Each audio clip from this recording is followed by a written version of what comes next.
और क्या ममता बनर्जी को आभास हो चुका है कि उन्हें गिरफ्तार किया जा सकता है?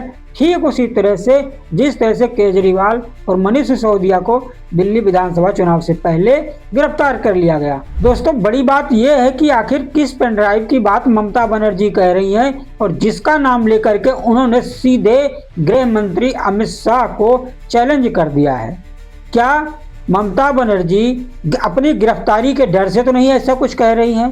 यही बात मैं आपसे कह रहा था कि ममता बनर्जी हंगामे की बात कर रही है कि अगर मैं अपना मुंह खोलूंगी तो हंगामा मच जाएगा। नमस्कार दोस्तों, आप देख रहे हैं विजय तिवारी यूट्यूब चैनल और मैं हूं विजय तिवारी। दोस्तों, एक बड़ा सवाल आज ये उठ रहा है कि क्या ममता बनर्जी केजरीवाल और मनीष सिसोदिया की तरह गिरफ्तार हो जाएंगी? क्या ममता बनर्जी को बंगाल विधानसभा चुनाव 2026 से पहले गिरफ्तार किया जा सकता है? ठीक उसी तरह से जिस तरह से केजरीवाल और मनीष सिसोदिया को दिल्ली विधानसभा चुनाव से पहले गिरफ्तार कर लिया गया था ईडी के द्वारा। केजरीवाल और मनीष सिसोदिया को जब गिरफ्तार किया गया था तो उन पर आबकारी नीति में घोटाला करने का आरोप लगा था, लेकिन ममता बनर्जी को इसलिए गिरफ्तार किया जा सकता है क्योंकि उन्होंने ईडी की रेड में दखलंदाजी की है, ईडी की रेड में बाधा डाली है। आप स्क्रीन पर एक कटिंग देख सकते हैं जो आज तक की है, जिसमें साफ लिखा हुआ कि क्या ममता बनर्जी को गिरफ्तार किया जा सकता है और गिरफ्तारी का क्या कारण होगा। इस बारे में आज हम इस वीडियो में बात करेंगे और ये जानेंगे कि क्या उसी तरह से ममता बनर्जी को भी गिरफ्तार किया जा सकता है जिस तरह से केजरीवाल और मनीष सिसोदिया और उनके कई मंत्रियों को भी उनसे पहले गिरफ्तार किया गया था। अब बंगाल विधानसभा चुनाव शुरू हो चुका है। आप ये कह सकते हैं कि ईडी की रेड पड़ी तो यानी अब बीजेपी गवर्नमेंट ने मान लिया कि उन्हें बंगाल विधानसभा चुनाव में उतरने का सही टाइम है, क्योंकि ईडी का उपयोग केंद्र सरकार के द्वारा चुनाव से पहले राज्यों में, जिन राज्यों में चुनाव होना होता है उसमें वहां पे ईडी का उपयोग किया जाता है विपक्षी दलों के खिलाफ। ऐसा आरोप विपक्षी दल हमेशा लगाते रहे हैं। अब बंगाल विधानसभा चुनाव 2026 से ठीक पहले ईडी की रेड हुई है बंगाल में, और बंगाल में जब ईडी की रेड चल रही थी, एक जो है चुनावी फर्म के ऊपर, आईपीएसी के फर्म के ऊपर जब ईडी की रेड चल रही थी, ठीक उसी बीच में ममता बनर्जी पहुंची और उन्होंने वहां से कुछ डॉक्यूमेंट यानी कि कुछ फाइल और हार्ड डिस्क जो है अपने साथ ले ली। हार्ड डिस्क और फाइल लेकर ममता बनर्जी न केवल बाहर आई बल्कि उन्होंने ईडी पर भी कई तरह के आरोप लगाए। अब बड़ा सवाल ये उठता है कि क्या ममता बनर्जी को गिरफ्तार किया जा सकता है, तो आखिर क्यों? दोस्तों, दरअसल ईडी जो है आईपीएसी के डायरेक्टर फाउंडर प्रतीक जैन के ठिकानों पर छापेमारी के लिए बंगाल में पहुंची थी। पहले उन्होंने प्रतीक जैन के ठिकाने पर छापेमारी की और फिर जो है उन्होंने उनके घर पे भी पहुंची छापेमारी के लिए, रेड के लिए। उसी बीच में ममता बनर्जी भी प्रतीक जैन के घर पे पहुंच गई जब ईडी की रेड चल रही थी। उसी समय जब ममता बनर्जी वहां पे पहुंची तो वहां से उन्होंने एक हरे रंग की ग्रीन फाइल ली और हार्ड डिस्क लेके अपने साथ वो घर से बाहर निकल आई।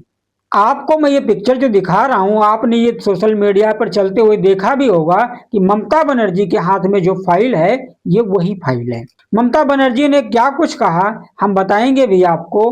अभी के लिए आप इतना जान लीजिए कि ईडी की रेड में ममता बनर्जी ने आके बाधा डाली और यही बात लेकर के ईडी जो है अब कोलकाता हाई कोर्ट में पहुंच चुकी है।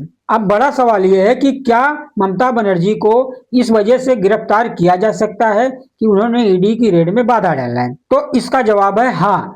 अगर ईडी कोलकाता हाई कोर्ट में यह साबित करने में कामयाब हो जाती है कि ममता बनर्जी ने हमारी जांच में बाधा डाला, तो ऐसा संभव है कि ममता बनर्जी को गिरफ्तार किया जा सके। वहीं ईडी ने जो तर्क दिया था कि यह जांच उनकी कोयला घोटाले और मनी लॉन्ड्रिंग से जुड़ी हुई जांच थी जिसमें ममता बनर्जी ने बाधा पहुंचाई है। ममता बनर्जी ने क्या कुछ कहा अपने वीडियो में वो हम आपको दिखा रहे हैं, आप एक बार ये वीडियो देख लीजिए। To collect all of our party hard disk, the candidate list, the party strategy, the party plan. Is it the duty of the ED and Amit Shah, the nasty home minister? the naughty home minister who cannot protect the country. तो जैसा कि आपने ये video देखा, ममता बनर्जी ने क्या कुछ कहा।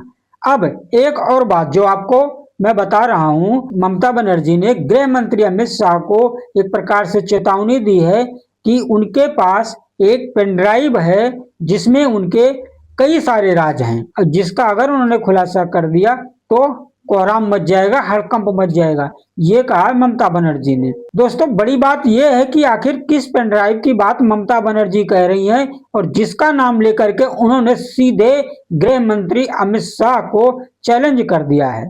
क्या ममता बनर्जी अपनी गिरफ्तारी के डर से तो नहीं ऐसा कुछ कह रही हैं? और क्या ममता बनर्जी के पास ऐसी कोई पेन ड्राइव है जिसमें गृह मंत्री अमित शाह के कोई राज हैं, या फिर यह सब एक चुनावी दांवपेच चल रहा है?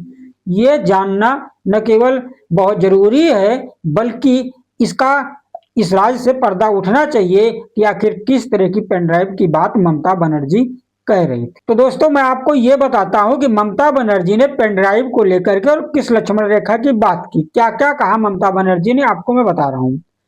ममता बनर्जी ने चेतावनी दी कि अगर केंद्र सरकार और जांच एजेंसियों ने उनकी सरकार पर जरूरत से ज्यादा दबाव बनाया तो वह सारे सबूत सार्वजनिक कर देंगी। किस तरह के सबूत हैं जो ममता बनर्जी सार्वजनिक करने की बात कह रही हैं, ये यहाँ पर गौर करने वाली बात है। आगे उन्होंने कहा कि संवैधानिक पद पर होने के कारण वह अब तक संयम बरतती आई हैं। बड़ी बात है दोस्तों कि ममता बनर्जी कह रही हैं कि वो मुख्यमंत्री के पद पर हैं, इसलिए वो सावधानी बरत रही थी, ये ममता बनर्जी ने कहना। आगे क्या कहा ममता बनर्जी ने, लेकिन लक्ष्मण रेखा पार होने पर वह चुप नहीं बैठेंगी। यह कह रही है ममता बनर्जी कि अगर लक्ष्मण रेखा पार की तो वह चुप नहीं बैठेंगी। आगे उन्होंने कहा, मैं राष्ट्रीय हित में नहीं बोलती, अगर मैं अपना मुंह खोलूंगी तो पूरी दुनिया में हंगामा मच जाएगा। यही बात मैं आपसे कह रहा था कि ममता बनर्जी हंगामे की बात कर रही है कि अगर मैं अपना मुंह खोलूंगी तो हंगामा मच जाएगा। अब बड़ा सवाल है कि ऐसा कौन सा राज अमित शाह का है ममता बनर्जी के पास और वो किस पेन ड्राइव की बात कर रही हैं? क्या वो अपनी गिरफ्तारी के डर से तो नहीं ऐसा कुछ कह रही हैं, या ईडी के द्वारा जो छापेमारी हो रही है उसकी वजह से कह रही हैं, ताकि जो है केंद्र सरकार पर दबाव बनाया जा सके और राज्य में होने वाले चुनाव में उसका फायदा दिखे? ये बड़ी बात है। और क्या ममता बनर्जी को आभास हो चुका है कि उन्हें गिरफ्तार किया जा सकता है, ठीक उसी तरह से जिस तरह से केजरीवाल और मनीष सिसोदिया को दिल्ली विधानसभा चुनाव से पहले गिरफ्तार कर लिया गया और बड़े आराम से जो है बीजेपी ने वहां का चुनाव जीत लिया, जिससे केजरीवाल की छवि खराब हुई। इस तरह के आरोप खुद केजरीवाल और उनकी पार्टी लगाती रही है। और ठीक वैसा ही आपको अब बंगाल विधानसभा चुनाव से पहले देखने को मिल रहा है, जब ईडी कोयला घोटाले से जुड़ी छापेमारी के लिए बंगाल गई हुई थी। जांच एजेंसी ईडी ने हाई कोर्ट में बताया कि जब वहां पे छापेमारी कर रहे थे तब वहां पर ममता बनर्जी पहुंची और कोयला घोटाले से जुड़ी अहम जानकारी अपने साथ लेकर चले आई। इस तरह के आरोप लगाकर ईडी ने ममता बनर्जी के ऊपर केस चलाने की मांग अदालत से की है।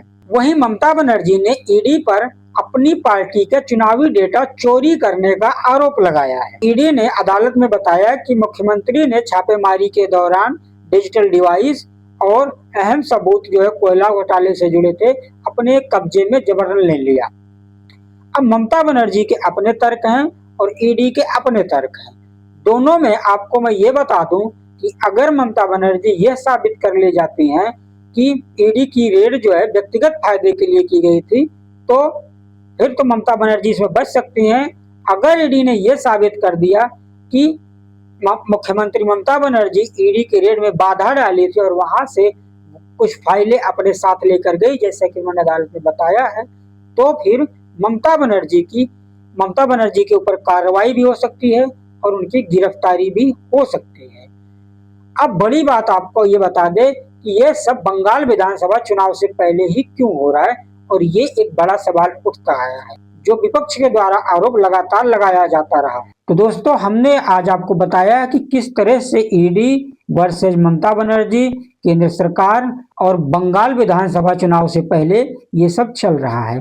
एक तरफ जहां ममता बनर्जी किसी पेन ड्राइव की बात कर रही हैं और धमकी दे रही हैं, तो दूसरी तरफ जो है उनके हाथ में ये आपने ग्रीन फाइल देखी होगी, जिसको मैंने वीडियो में भी दिखाया। आखिर इस फाइल का क्या राज है और क्या इस फाइल की वजह से ममता बनर्जी गिरफ्तार हो सकती हैं, या ममता बनर्जी पेनड्राइव का डर दिखा करके भी सरकार पर दबाव बना सकती हैं, या फिर यह सब एक चुनावी स्टंट चल रहा है, या सिर्फ एक चुनावी दांवपेच चल रहा है। आपको क्या लगता है, आप कमेंट करके जरूर बताएं। आज की इस वीडियो में इतना ही, और आपसे एक रिक्वेस्ट है कि आप हमारे चैनल को सब्सक्राइब जरूर करें, लाइक करें और अपनी राय कमेंट बॉक्स में जरूर दें। आज के लिए इतना ही, धन्यवाद, नमस्कार।